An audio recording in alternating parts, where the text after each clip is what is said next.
করে এটা আমাদের এই মুসলিম সম্প্রদায়ের জন্য এবং আমাদের জাতির জন্য সবচেয়ে বড় একটা চামড়ার মৌসুম হিসেবে পরিচিত। আমরা দেখলাম এই সময়ে আমাদের পূর্ববর্তী বক্তা বলে গেলেন ১.৫ লক্ষ টাকার গরু ৪০০ টাকায় বিক্রি হয়েছে, ৪০০ টাকায় চামড়া বিক্রি হয়েছে। কি দুঃখজনক ঘটনা। ১.৫ লক্ষ, অথচ আমাদের সরকারের, বর্তমান সরকারের যে সরকার বহু রক্তের মধ্য দিয়ে, ছাত্র জনতার গণ অভ্যুত্থানের মধ্য দিয়ে বহু স্বপ্নের সৃষ্টি করে স্বপ্ন নিয়ে এই সরকার গঠিত হয়েছে, সেই সরকারের মাননীয় উপদেষ্টা আমাদের বললেন যে চামড়া শিল্পে এই ঈদ কেন্দ্রিক, ঈদের কয়েকদিন আগেও ট্যানারি মালিকদের সেখানে ২২০ কোটি টাকা প্রণোদনা দিয়েছে। ২২০ কোটি টাকার প্রণোদনার বিনিময়ে আমরা কি পেলাম? আমরা পেলাম একটি চামড়া ২২০ টাকায় বিক্রি। যে চামড়া আমি বিক্রি করেছি ২২০ টাকায়। প্রিয় সাথী বন্ধুগণ, আজকে লবণ সরবরাহ করা হয়েছে সরকারিভাবে, যেখানে ৭.৫ লক্ষ মেট্রিক টন লবণ সরবরাহ করা হয়েছে। শুধু সরবরাহ করলে হবে না, শুধু প্রণোদনা দিলে হবে না। রাষ্ট্রের দায়িত্ব, যারা এই চামড়া সিন্ডিকেটের সাথে জড়িত তাদেরকে রুখে দিতে হবে, তাদের ষড়যন্ত্রকে রুখে দিতে হবে।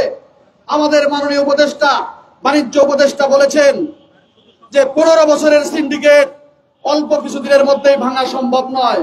মাননীয় উপদেষ্টা মহোদয়কে বিনয়ের সহিত বলতে চাই, আপনি ১৫ বছরের জন্য আপনারা ক্ষমতায় আসেন নাই, আপনারা ১৫ মাসের জন্য ক্ষমতায় আসেন নাই।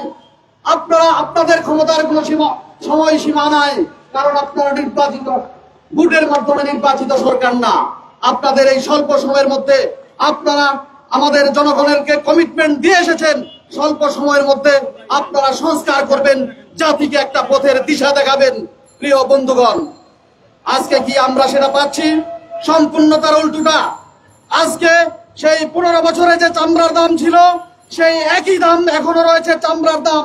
এবং ওই ১৫ বছরের তথাকথিত মন্ত্রী আপনারা যে সুরে কথা বলছেন, আপনারাও সেই সুরেই কথা বলছেন, যেটা আমরা ৫ই আগস্টের পরে এই বিপ্লবের সরকার, এই গণঅভ্যুত্থানের সরকারের কাছে আমরা কোনোভাবেই প্রত্যাশা করি না। প্রিয় বন্ধুগণ, মাননীয় উপদেষ্টা মহোদয় যারা আছেন, সরকারের চামড়া সংশ্লিষ্ট যারা রয়েছেন, যারা এই ট্যানারি শিল্পের সাথে যারা রয়েছেন, যারা এই চামড়ার খামারি রয়েছেন, তাদেরকে বিনয়ের সাথে বলবো, আমার পূর্ববর্তী বক্তা বলে গেছেন, মানবিক হতে হবে, আমাদের এই দেশকে বাঁচাতে হবে।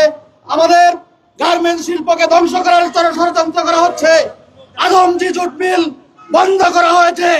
আজকে আমাদের এই চামড়া শিল্প, বাংলাদেশের এই সম্ভাবনাময় শিল্পকে ধ্বংস করার এটা একটা দেশি বিদেশি আন্তর্জাতিক ষড়যন্ত্রের অংশ।